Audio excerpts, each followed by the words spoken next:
Birleşmiş Milletler İnsan Hakları Yüksek Komiseri Michelle Bachelet'in Çin'in Uygur Türkleri ve Tibetlilere yönelik hak ihlallerine dair komiserliğin hazırladığı raporu görev süresi bitmeden önce açıklayacağı duyurdu.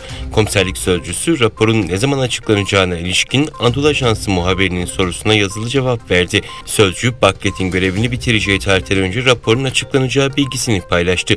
23-28 Mayıs'ta Çin'e giden ve Uygur Özerk Bölgesi'ne ziyaret eden Bachelet, ziyaretin ardından Çin'in başkenti Pekin'de düzenlediği basın toplantısında raporun ne zaman açıklanacağına ilişkin bilgi vermekten kaçınmıştı. Tarihsel olarak Çinliler Uygur Türklerinin yerleşim bölgelerindeki tarihi isimleri Çince olarak yeniden adlandırarak sistematik soykırım uyguluyor. Çin Haberler sitesinde 14 Temmuz 2022'de yer alan bir habere göre Çin rejimi Jimsar kasabasında bulunan Beşbalık antik kalıntılarının yerine Tang Hanedanlığı'ndaki Batı Tang Hanedanlığı Ceza Mahkemesi Müzesi adıyla yeni bir müzeyi hizmete açtı.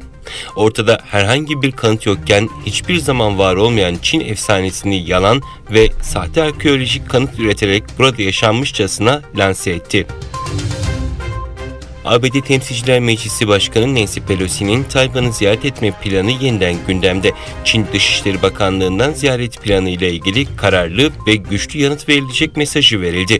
İngiltere merkezli Financial Times gazetesine konuşan kaynaklar, Pelosi'nin Tayvan ziyaretini Ağustos ayında yapmayı planladığını ifade etmişti. Astana formatında 7. Üçlü Zirve toplantısı kapsamında Cumhurbaşkanı Recep Tayyip Erdoğan, İran Cumhurbaşkanı İbrahim Reisi ve Rusya Devlet Başkanı Vladimir Putin'le bir araya geldi. Toplantı sonrası Türkiye, Rusya ve İran ortak bildirisi yayımlandı. Türkiye, İran, Rusya ortak bildirisinde uluslararası topluma Suriye'ye dönmek isteyen sığınmacıların yerleşimleri için yük paylaşımına daha fazla sorumluluk alma çağrısı yapıldı. Beyaz Saray Ulusal Güvenlik Konseyi Stratejik İletişim Direktörü John Kirby, Ukrayna tahılının çıkarılması için yapılan müzakerelerden sonuç alınacağını umduklarını, Cumhurbaşkanı Erdoğan'ın çabalarını memnuniyetle karşıladıklarını duyurdu. ABD Başkanı Joe Biden ve eşi Jill Biden, Ukrayna Devlet Başkanı Volodymyr Zelenski'nin eşi Olena Zelenska'yı Beyaz Saray'da çiçeklerle karşıladı. Olena Zelenska bugün ABD Kongresi'ne hitap edecek. İran'la Rusya'nın enerji şirketi Gazprom arasında İran'daki petrol ve doğalgaz sahalarına yönelik 40 milyar dolarlık yatırımları öngören mutabakat zaptı imzalandı.